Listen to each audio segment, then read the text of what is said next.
दिल्ली ने बहुत तकलीफें सही हैं, बहुत मौतें देखी हैं, बहुत लोग तड़पे भी हैं, लेकिन अब दिल्ली में मामूली तौर पर केस में थोड़ी गिरावट आई है। हालात को देखते हुए केजरीवाल सरकार ने दिल्ली में सख्ती और ज्यादा बढ़ा दी है। लॉकडाउन की मियाद को 1 हफ्ता बढ़ा दिया गया है। पूरे देश में कोरोना के खिलाफ लड़ाई तेज हुई तो सरकारों ने लॉकडाउन का सहारा लेना शुरू किया। लॉकडाउन वाले इस उपाय ने अपना असर भी दिखाया और कई राज्यों में कोरोना के नए केस आने कम हुए।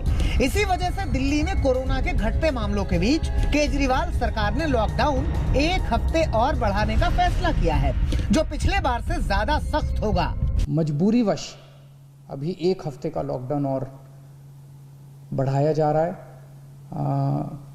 कल सुबह 5 बजे ये लॉकडाउन खत्म होना था, लेकिन अब ये अगले सोमवार को 5 बजे तक के सुबह 5 बजे तक के लिए बढ़ाया जा रहा है।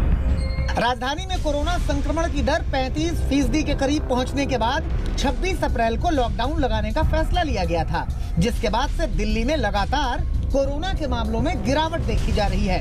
बीते 1 हफ्ते की बात करें तो 3 मई को दिल्ली में कोरोना के 18,043 केस आए, 4 मई को 19,953, 5 मई को 20,960, 6 मई को 19,133, 7 मई को 19,832, 8 मई को 17,364, जबकि 9 मई को नए कोरोना केस घटकर 13,336 हो गए, जो 12 अप्रैल के बाद एक दिन में दिल्ली में सबसे कम केस हैं।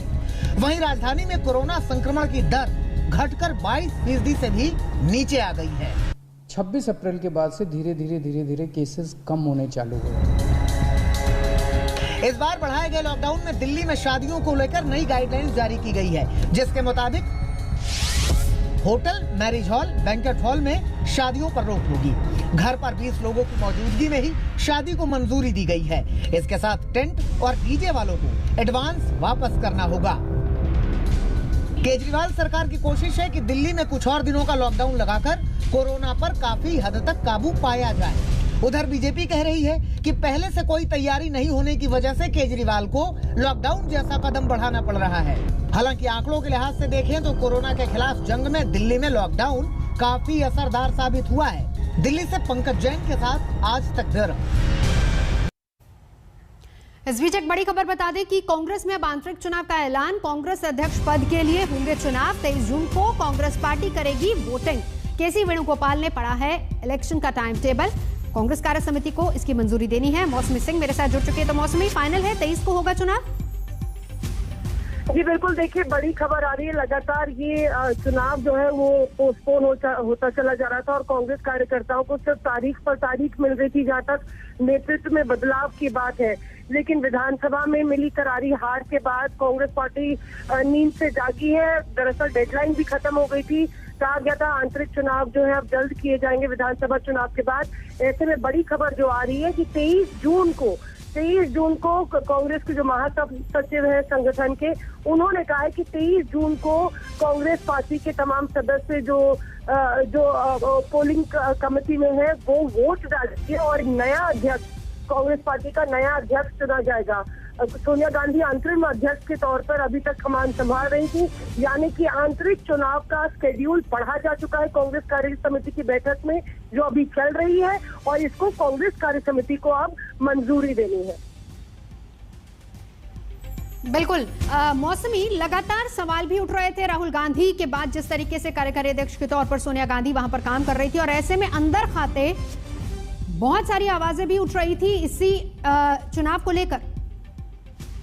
जी बिल्कुल, देखिए ऐसा लग रहा था कि विधानसभा चुनाव के बाद ये तय होगा कि क्या गांधी परिवार के हाथ में ही रहेगा या गांधी परिवार के इतर कोई नया नेता चुना जाएगा, क्योंकि नतीजे तय करेंगे कि राहुल गांधी का परफॉर्मेंस कैसा रहा है। केरल से वो सांसद है, तो शायद केरल में अगर वापसी होती है तो राहुल गांधी के समर्थकों के हौसले बुलंद हो जाएंगे।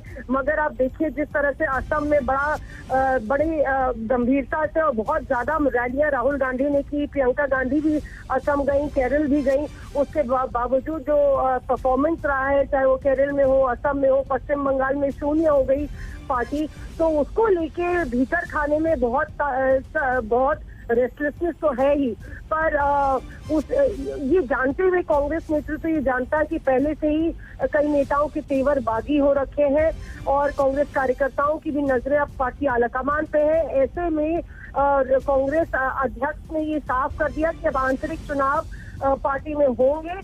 जून में ये पूरा शेड्यूल तय किया जाएगा। उसके लिए पूरी जो इलेक्टोरल कॉलेज है उसकी तैयारी पहले से ही हो गई थी। मार्च में होने थे ये चुनाव, उसके बाद विधानसभा चुनाव के मद्देनजर चुनाव को पोस्टपोन कर दिया गया। और वहां पे आप देख रहे हैं किस तरह से फ्रंट रोल में राहुल गांधी लगातार प्रधानमंत्री पे हमला कर रहे हैं। तो देखना होगा क्या राहुल गांधी खड़े होते हैं इन चुनाव के लिए। बिल्कुल बिल्कुल, नजर आप बना रखे। शुक्रिया मौसमी सिंह मेरी से जानकारी दे रही थी। एक तरफ देश ऑक्सीजन की किल्लत के संकट से जूझ रहा है, ऑक्सीजन की मारामारी मची हुई है, वहीं दूसरी तरफ बिहार की राजधानी पटना से कचरे में ऑक्सीजन सिलेंडर बरामद हो रहे हैं। गौर से देखिए, ऑक्सीजन के दर्जनों सिलेंडर कचरे में फेंके दिखाई दे रहे हैं। ऑक्सीजन की कमी से जूझते देश में ऐसी तस्वीरें वाकई रोंगटे खड़े करने वाली हैं। मामला पटना के गर्दनी बाग अस्पताल में सिविल सर्जन ऑफिस का है। ऑफिस के कैंपस के पास जब कूड़े में फेंके 3 दर्जन से ज्यादा ऑक्सीजन सिलेंडर का पता चला तो हड़कंप मच गया। तस्वीरें मीडिया के कैमरे में कैद हुई तो पटना प्रशासन के हाथ पांव फूल गए। शहर के डीएम जांच के लिए पहुंचे और सारे ऑक्सीजन सिलेंडरों को हटवाया।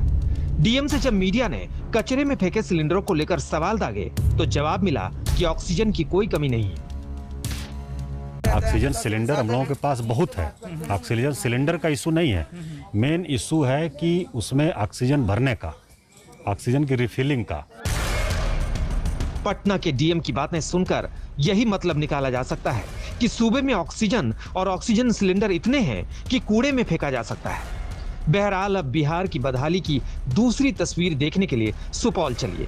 सुपौल में जीते जी अस्पताल में ना ऑक्सीजन मिला और ना ही एम्बुलेंस मिला, लेकिन मौत के बाद लाश को ऑक्सीजन लगा सड़क पर छोड़ दिया। घटना त्रिवेणीगंज की है, जहां कोविड केयर सेंटर में कोरोना मरीज की ऑक्सीजन की कमी से मौत हो गई। मरीज की मौत के बाद स्वास्थ्य विभाग ने अपनी कमियां छुपाने के लिए शव बीच सड़क पर रखकर ऑक्सीजन लगा दिया। बाप बाप कर रहा था, जिससे मतलब मैडम हमको कुछ कीजिए, मेरा ऑक्सीजन लगा, मतलब ये निकल रहा है, दम निकल रहा है। रिफर जब किए आप रिफर किए तो ऑक्सीजन लगा के करना चाहिए ना। एम्बुलेंस का व्यवस्था आपने कीजिएगा भाई, काहे किए ऑक्सीजन का व्यवस्था। उधर यूपी के सिद्धार्थ नगर में एक वीडियो वायरल हो रहा है। वीडियो में दिख रहा है कि सामुदायिक केंद्र से ऑक्सीजन सिलेंडरों को प्राइवेट गाड़ियों में भरकर ले जाया जा रहा है। दावे किए जा रहे हैं कि सरकारी ऑक्सीजन सिलेंडरों की कालाबाजारी हो रही है, लेकिन सामुदायिक केंद्र के प्रभारी का दावा है कि वीडियो में दिख रहे सिलेंडर रिफिल के लिए लाए जा रहे हैं। पटना से सुजीत कुमार झा के साथ आज तक ब्यूरो। फिलहाल यहाँ रुकेंगे एक ब्रेक के लिए। आज तक पर खबरों का सिलसिला जारी है, देखते रहिए आज तक।